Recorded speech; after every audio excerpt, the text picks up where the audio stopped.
Hello everyone, I hope आप सभी की पढ़ाई अच्छी चल रही होगी। और ये जो जॉब रिगार्डिंग एक मस्त अपडेट मैं लेके आया हूँ वो उन सभी भाइयों के लिए काफ़ी इंपॉर्टेंट है जिनका एमपी सब इंजीनियर आईटीआई टीओ या एसएससी जेई का एग्ज़ाम अच्छा नहीं गया था। अगर आप इलेक्ट्रिकल, मैकेनिकल, सिविल किसी भी डिपार्टमेंट से हो तो आप ये वीडियो पूरा देखना, क्योंकि आप लोगों के लिए ये जॉब अपडेट मैंने बहुत तरीके से ढूंढी है और आप लोगों को ये बताने जाने वाला हूँ। तो जो न्यू जॉब अपडेट निकल के आ रही है वो MP power generation corporation company limited की तरफ से है, जो एमपी की एक सब्सिडरी कंपनी है। तो इसका जो एडवर्टाइजमेंट है वो आज ही के दिन 21/2/2023 को रिलीज़ हुआ है। इसमें जो डिपार्टमेंट्स हैं और मेन फंक्शंस क्या है इनका वो आप यहाँ पे आगे देख सकते हो। इस बारे में मैं ज़्यादा डिटेल में चर्चा नहीं करूँगा। जो आपकी मेन बात है कि भैया इसमें वैकेंसीज़ कितनी हैं और इनमें क्या एजुकेशन क्वालिफ़िकेशन है, इन सब के बारे में आपको इस वीडियो में पूरी जानकारी दूंगा। तो जैसा कि आप लोग देख सकते हो यहाँ पे असिस्टेंट इंजीनियर मैनेजर्स की है टेक्निकल में। इसके लिए आपको कोई भी ऐसा कुछ वैकेंसीज़ में आपको एक्सपीरियंस की रिक्वायरमेंट है, कुछ में आपका डायरेक्ट एग्ज़ाम होना है। तो एग्ज़ाम होना है मीन्स आप फ्रेशर हो तो भी आप अप्लाई कर सकते हो, इसीलिए इस वीडियो को पूरा देखना। असिस्टेंट इंजीनियर मैनेजर सिविल की भी वैकेंसीज़ हैं जो हैं total 6। Account officers manager finance की 46 वैकेंसीज़ हैं जो कि काफ़ी अच्छी हैं। आगे हम देखेंगे इनका क्या है, सिलेक्शन क्राइटेरिया क्या है, एलिजिबिलिटी क्राइटेरिया क्या है। उसके बाद फायर ऑफिसर्स की अगर हम देखें तो 2 हैं, लॉ ऑफिसर्स की भी 2 हैं। उसके बाद अगर हम बात करें शिफ्ट केमिस्ट की तो शिफ्ट केमिस्ट की भी काफ़ी अच्छी वैकेंसीज़ यहाँ पे देखने को मिल सकती हैं। मैनेजर एचआर ट्रेनी की 10 वैकेंसीज़ हैं। और उसके बाद जूनियर इंजीनियर प्लांट मैकेनिकल की यहाँ पे काफ़ी अच्छी वैकेंसीज़ हैं 53। अगर आप जनरल कैटेगरी से हैं तो 14 वैकेंसीज़ आपके लिए हैं, 10 आपके ईडब्ल्यूएस और 11 आपके ओबीसी के लिए हैं जो वेल एंड गुड हैं। उसके बाद बात करूँ junior engineer plant electronics trainee की, उसमें भी वैकेंसीज़ 10 हैं, 4 3 4 4 2 टोटल 17 वैकेंसीज़ यहाँ पे हैं, पोस्ट कोड 10 है। फिर junior engineer assistant manager plant distribution transportation, इन सब के लिए इलेक्ट्रिकल इंजीनियर की रिक्वायरमेंट होगी जिसमें ह्यूज अमाउंट ऑफ वैकेंसीज़ हैं। तो जो भी भाई इलेक्ट्रिकल डिपार्टमेंट से थे और काफ़ी दिनों से ट्राई कर रहे थे गवर्नमेंट एग्ज़ाम के लिए, उनके लिए वैकेंसी बहुत इंपॉर्टेंट होने वाली है जो 240 पोस्ट के लिए है। उसके बाद मैं अगर बात करूँ सिविल के लिए तो सिविल के लिए ह्यूज अमाउंट में वैकेंसीज पहले भी निकली थी और अब फिर से 40 पोस्ट आ गई हैं। Post of the contract basis पर भी कुछ वैकेंसीज हैं जिन्हें आप देख सकते हो। उसके बाद मैं आगे जैसे इस पर स्क्रॉल डाउन करता हूँ तो सिलेक्शन प्रोसीजर क्या है वो देख लेते हैं। तो short listing of candidate shall be done on the basis of the score obtained in the online examination, the computer based test containing the 100 marks and having the multiple choice questions, 1 marks for each. Comparison of 75 question is relevant discipline and 25 question from the general awareness and aptitude.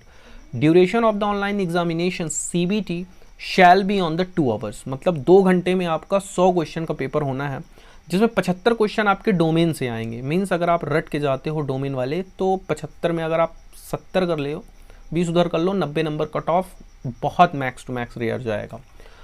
उसके बाद आपका CBT होने के बाद document verification होगा और आपको नौकरी मिल जाएगी। इसके लिए कोई भी अलग से इंटरव्यू देने की ज़रूरत नहीं पड़ेगी। अब आगे चलते हैं इसके इम्पॉर्टेंट डेट्स वगैरह।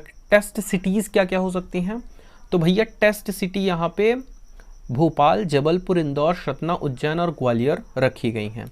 Candidate have to submit their choice of the test city is while filling details in the online application form. No changes in any circumstances will be considered subsequently. उसके बाद अगर मैं बात करूँ MPCGL reserve the rights of the cancel of at the test cities, वो सब ठीक है अपनी जगह है। ऑनलाइन एग्ज़ाम आपका कराया जाएगा। अब एप्लीकेशन फ़ीस की बात कर लेते हैं। तो भैया एप्लीकेशन फ़ीस बहुत ज़्यादा है। Application fees for the unreserved category candidate shall be the 1200 rupees और जिसमें जीएसटी भी इंक्लूडेड है। अगर आप अदर कैटेगरी से हो, जैसे आप ईडब्ल्यूएस, पीडब्ल्यूडी या एसटी एससी कैटेगरी से हो, तो भी आपको 600 रुपीज़ पे करना पड़ सकता है। तो फॉर्म आप तभी फिलअप करना जब आपको लगे कि आपका सिलेक्शन हो जाएगा, क्योंकि आपको पता है कि एमपी के मैक्सिमम जो रिक्रूटमेंट निकलती है उनमें कहीं ना कहीं कुछ ना कुछ धांधलीबाजी भी होती है। तो 1200 रुपये फेंकने से पहले एक बार ज़रूर सोच लेना।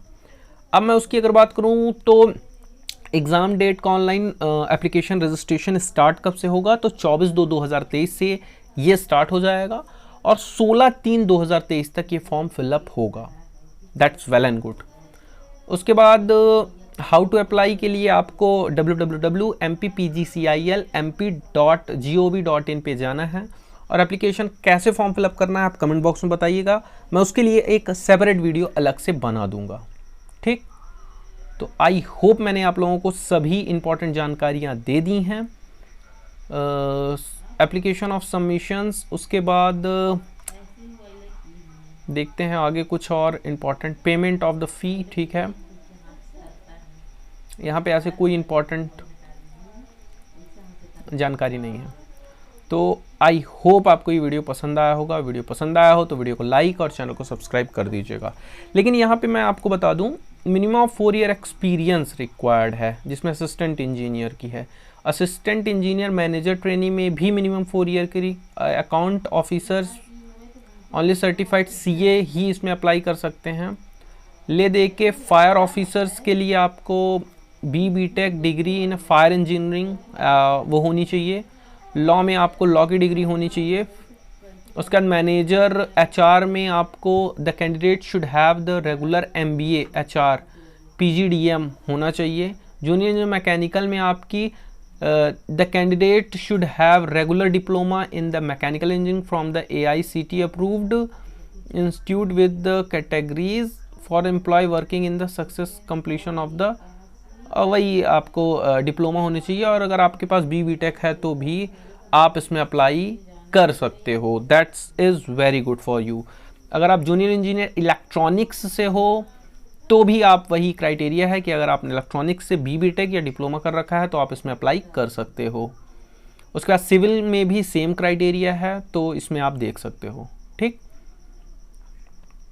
उसके बाद जो एज लिमिट की मैं बात करूं तो एज लिमिट 21 साल मिनिमम रखी गई है और 18 साल मिनिमम रखी गई है। मैक्सिमम जो एज लिमिट है वो 43 ईयर तक रखी गई है। ठीक, उसके बाद एज रिलैक्सेशन जो भी आपका ST SC PWD कैंडिडेट्स हैं उसमें मिल जाने का है। ठीक,